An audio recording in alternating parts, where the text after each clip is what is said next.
पूछिए यहाँ तमाम आदिवासी लोग बैठे हुए कितने युवाओं को रोजगार मिला है, कितने युवाओं को, ये सब आदिवासी है, कितने युवाओं को रोजगार दिया गया, कितने डिग्रीधारियों को सम्मान दिया गया। आदिवासियों के ऊपर कड़ा प्रहार किया जा रहा है, उनके जंगलों को काटा जा रहा है, उनके हकों को छीना जा रहा है। इस देश में नफरत के बाजार में मोहब्बत की दुकान खुलनी चाहिए। कि देश के प्रधानमंत्री जुमलों के प्रधानमंत्री हैं। देश के प्रधानमंत्री कहते हैं पूरा देश 140 करोड़ मेरा परिवार है। अरे आपने परिवार के साथ अन्याय किया है। मध्य प्रदेश में आदिवासियों पे उनके भाजपा नेताओं ने पेशाब करने का काम किया।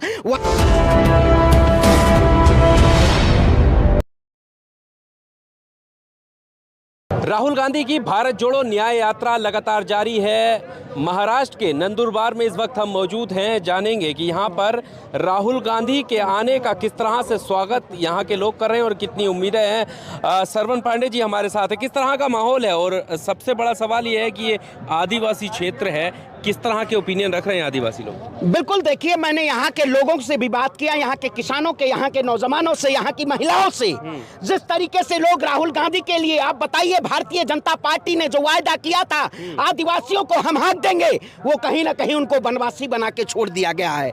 ये सरकार आपने देखा, चाहे छत्तीसगढ़ की बात करें, छत्तीसगढ़ में भारतीय जनता पार्टी की सरकार है, लेकिन जिस तरीके से उसी के शासनकाल में आदिवासियों के ऊपर कड़ा प्रहार किया जा रहा है, उनके जंगलों को काटा जा रहा है, उनके हकों को छीना जा रहा है, उस हक को दिलाने के लिए राहुल गांधी जी ने मणिपुर से और मुंबई तक इस यात्रा की शुरुआत की। प्रमुख संदेश रहा है कि इस देश में नफरत के बाजार में मोहब्बत की दुकान खुलनी चाहिए। आप बताइए प्रधानमंत्री नरेंद्र मोदी जी क्या इस 42 डिग्री के टेम्परेचर में क्या पदयात्रा कर सकते हैं? नहीं कर सकते हैं, क्योंकि देश के प्रधानमंत्री जुमलों के प्रधानमंत्री हैं। एक ऐसे सत्ता में बैठे हुए लोग जो देश की सरकार चला रहे हैं, वो पूंजीपतियों के हाथ में हमारी देश की संपत्तियों को देना चाहते हैं। एक ऐसा जननेता है जो जनता का पैसा जनता के पास तक पहुंचाना चाहता है। देश के प्रधानमंत्री कहते हैं पूरा देश 140 करोड़ मेरा परिवार है। अरे आपने परिवार के साथ अन्याय किया है, आपने देश के किसानों के साथ अन्याय किया है। ऐसी कौन सी आतिमताई सरकार हो सकती है जो देश के किसानों के लिए कील ठोकने का काम किया? ऐसी कौन सी आतिमताई सरकार हो सकती है जो मध्य प्रदेश में आदिवासियों पे उनके भाजपा नेताओं ने पेशाब करने का काम किया? वाकई में ये सरकार इस देश को बेच के और अपना पूरा पैसा देश के कॉर्पोरेट के हाथ में देना चाहती है। कहा कि आदिवासी के लिए क्या किया,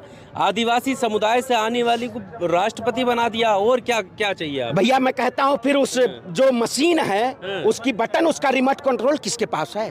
देश के प्रधानमंत्री के पास है रिमोट कंट्रोल। आखिर राष्ट्रपति को केवल बनाया गया है, उनके समाज को हक नहीं दिया गया है। पूछिए यहाँ तमाम आदिवासी लोग बैठे हुए कितने युवाओं को रोजगार मिला है, कितने युवाओं को, ये सब आदिवासी है, कितने युवाओं को रोजगार दिया गया, कितने डिग्रीधारियों को सम्मान दिया गया। इनको कहीं ना कहीं आज हक नहीं मिला है, इनको न्याय नहीं मिला है, इसलिए इस चिलचिलाती धूप में खड़े हैं। आप मोदी जी का चश्मा उतार दीजिए, आप लोग ही इस देश को बेचना चाहते हैं। आप पत्रकारिता के नाम पे इस देश को कहीं ना कहीं हम लोग बेचना चाहते हैं। सच्चाई देश के सामने रख रहे हैं तो बेचना चाहते हैं। सच्चाई अगर दिखा रहे हैं तो ये सल्यूट है आपको, लेकिन आज की पत्रकारिता इस देश में जिस तरीके से चौथा स्तंभ बिखर चुका है, चरण चुम्बन करता ना चाह रहा है। ये हमारे युवा हैं, यहाँ के लोकल हैं। आइए बताइए, देखिए ये देश का युवा है। शिकार हूँ मैं। 2021 में मेरा आर्मी एग्जाम पेंडिंग है, अभी तक आर्मी एग्जाम का कुछ हुआ नहीं। आर्मी एग्जाम क्यों ले रहे हैं? मोदी जी ने सीए लागू कर दिया, बताइए, बनाइए कुछ। अरे फिर मैं कहता हूँ देश के जितने युवा हैं, आप बताइए, इसी सरकार के शासनकाल में पेपर लीक हुआ,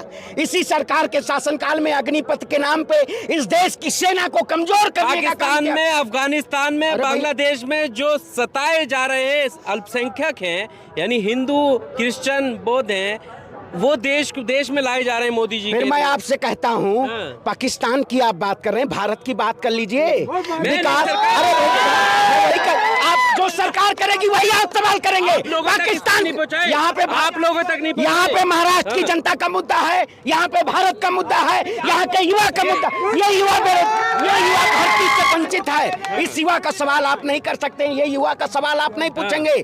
आखिर भारत युवाओं का देश है, भारत किसानों का देश है, लेकिन उन्होंने युवाओं और किसानों को ठगने का काम किया है। ये ठग पार्टी है, ये भारत जलाओ पार्टी है, ये भारतीय जनता पार्टी नहीं है। देश की जनता को जलाने का काम किया है। आज आप बताइए, जो सरकार कहती थी हम किसानों की आय दोगुनी करेंगे, उस सरकार के शासनकाल में किसानों की आत्महत्याएं दोगुनी हो गई है। कौन जवाब देगा? आज भारत विकासशील की श्रेणी से भी खत्म हो चुका है। आपको पता है, एडीआर की रिपोर्ट उठाइए, जो नेताओं को ये भ्रष्टाचारी कहते थे, उन्हीं नेताओं के साथ ये सत्ता में बैठे हुए हैं। आखिर सबसे बड़ी पर खुशियां तो इस पे मनाई जा रही हैं। अरे भैया, मैं फिर कहता हूँ ना, ये तो बिना दिवाली के दिवाली मनाना चाहते हैं। मोदी जी, ये तो बिना होली के होली खेल देना चाहते।